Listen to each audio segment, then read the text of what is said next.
Okay, so let's talk a little bit about the HGV driver shortage and also the fuel panic that's kind of going nuts in the UK at the moment. And I want to share with you some thoughts on this. I've wrote down some notes, some lessons, some thoughts that I think are really, really important for us to observe, and some things that I was reflecting on as I was thinking about myself and as I was reflecting on what I was hearing and what I was reading.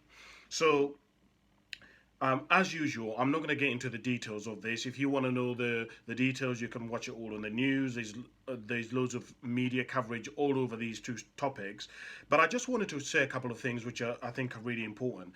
And the first thing that I want to share with you is to always focus on what matters most, right? And the reality of life is that most things that happen in life around us actually do not affect us. So I talk about what I call the five spheres of life.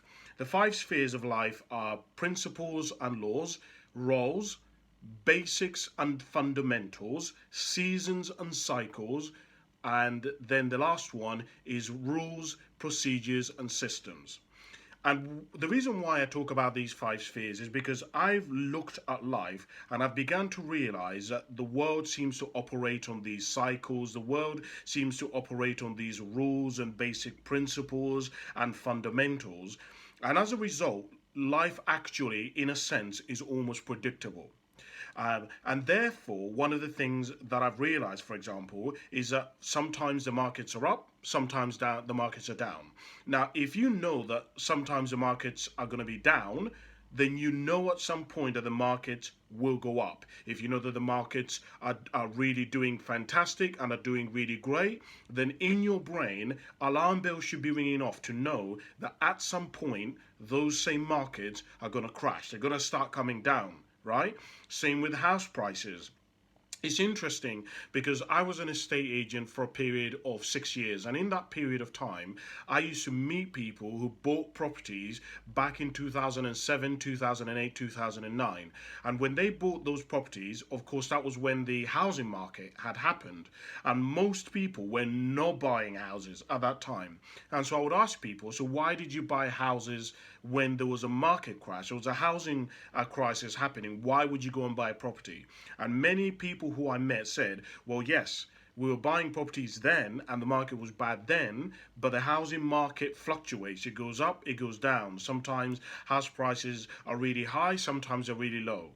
And many people that I spoke to when I was an estate agent said to me that yes, we knew that the housing market would pick up back again. And I met people who between, let's say, 2009 and 2015, 2016, sometimes made 200, 300, 400, £400,000 worth of equity in a property simply because they bought it right at the bottom of the market. And I'd meet them and they'd say to me, well, the reason why I'm selling now is because, of course, the market is right at the peak. So at some point, the housing market is going to start dropping. And so I tell you this because a lot of us tend to be lured, and a lot of us tend to be influenced by what I call things that are viral, things that are hot right now, things that are trending, when in reality most of these things don't affect us. I was having a conversation with a friend, which is how I came about actually thinking about talking about this subject, and my friend was talking about the fact that there's a shortage of HGV drivers, and there's a shortage of fuel, and people are panicking, and what's that going to affect fuel prices, and there's going to be a shortage of gas. And I said, you have got to be joking me. Like, come on. Like, we live in the UK. The chances of us actually running out of oil, of us actually running out of gas, of petrol, of us actually running out of drivers is almost impossible, right? It just isn't going to happen over a really short period of time. Yes, there might be fluctuations when we have a shortage of drivers because there's a protest, or there is kind of a change that's happening around where there's a whole lot of older generation who are starting to retire, and there's going to be a gap between the new ones becoming experienced and coming into the marketplace. Yeah, there's going to be a void. But the great reality of life is, over the long period of time, it really isn't going to make that much difference. So, I think one of the things that I would share with you is you have to focus on what matters, because there's always distractions around you. There's always going to be distractions about the war that's happening around the world, about housing market, about the pandemic, uh, about schooling, about people to do with LGBT. There's going to be so many things that are constantly going to be distracting you, that if you want to be a winner, if you want to be a champion, if you want to be somebody who is steadfast in achieving your goal, then you're going to need to stay focused and not get distracted by things that are constantly going to be pulling your attention. Don't get distracted by things that are viral, hot right now, or trending, because those are not what matters. What matters are the fundamentals. What matters are the cycles. What matters are the seasons. What matters are the systems, because those are the things that are consistent. Those are the building blocks. Those are the foundations. And ultimately, once all the fluffy, shiny, exciting, uh, bright stuff disappears, all that will be left are all the other things that matter most. So don't forget to focus on what matters most. Of course, that doesn't mean that you don't pay attention to the things that are right now, the things that are trending. Yes, but pay attention to them, then bring your attention back to what matters most. Is something that I've been really thinking about, and I would encourage you to think about in your own life. So that's the first thing. The second thing is, I've been thinking about how knowledge of how systems and knowledge about how the government and how about the media works. More than ever before, I think we're living in a world where many of us don't know what is the truth. We don't know what are people's intentions. If we go back to 50, 60 years ago, pretty much you knew what people's intentions were. If somebody came in and they made a deal with you and they shook hands with you, pretty much that is it. We've agreed on something. You're gonna come round and, I don't know, fix my plumbing, and I'm gonna pay you £100. Done. That's kind of it. But we're living in a world today where people have what I call shadow intentions, right? And the example that I use is about people who go to church. A lot of people will say, I go to church because I'm a good Christian, because I'm a child of God. But in reality, a lot of people go to church because they want to show off. They go to church because they want people to think that they're a good person. So they've got this kind of shadow intention, which isn't pure.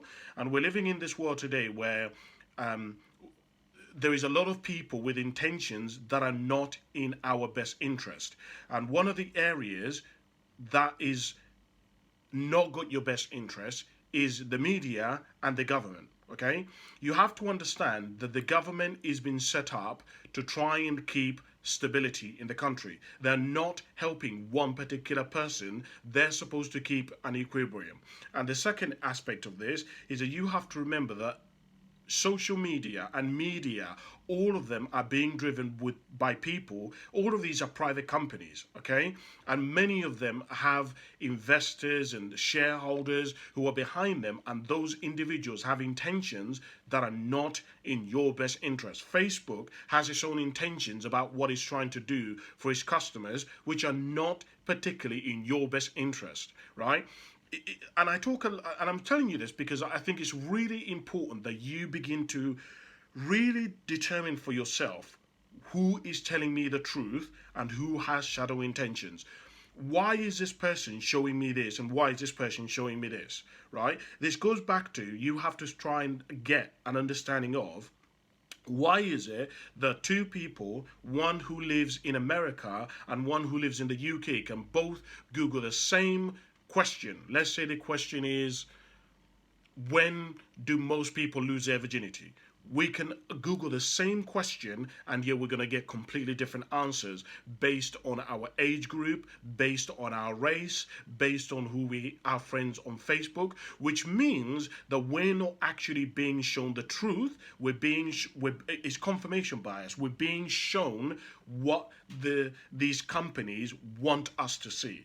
right? And it's part of how many of us are living in delusion. Many of us don't really know what the truth is. And therefore, we're not making decisions that are going to help us win. We're not making decisions that are going to help us become champions. We're making decisions that are going to help somebody else win, that are going to help somebody else become a champion.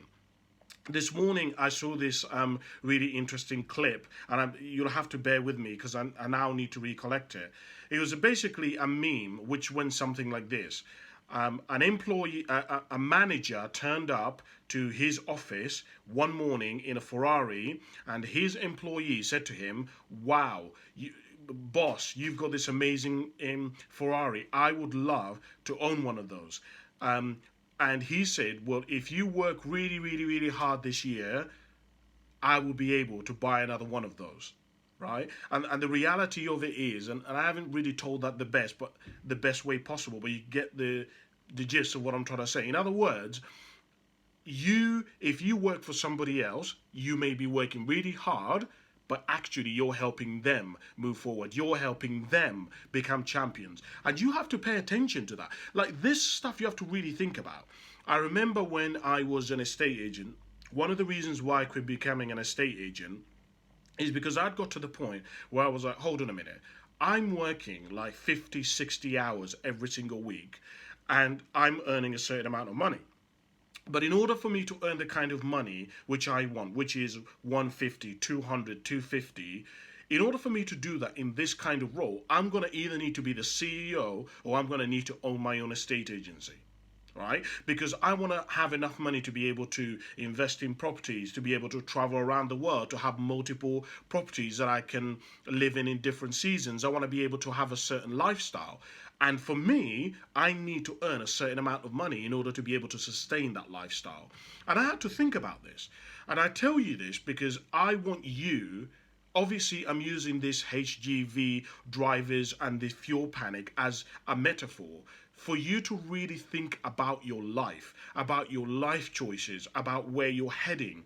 Is the career that you're doing really the career that you want to be doing? And is it going to bring you value?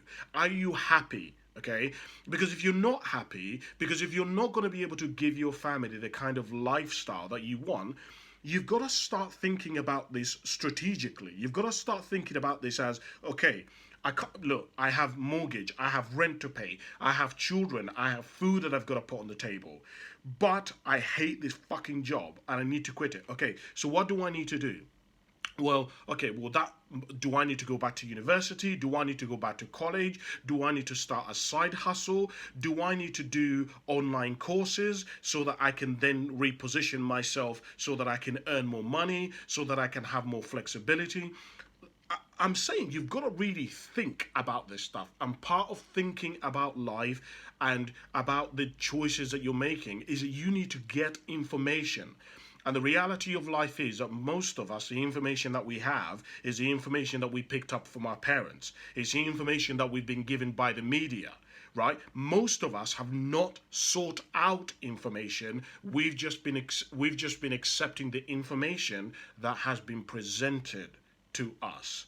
So those are some of the points that I was thinking about and that I challenge you to think about.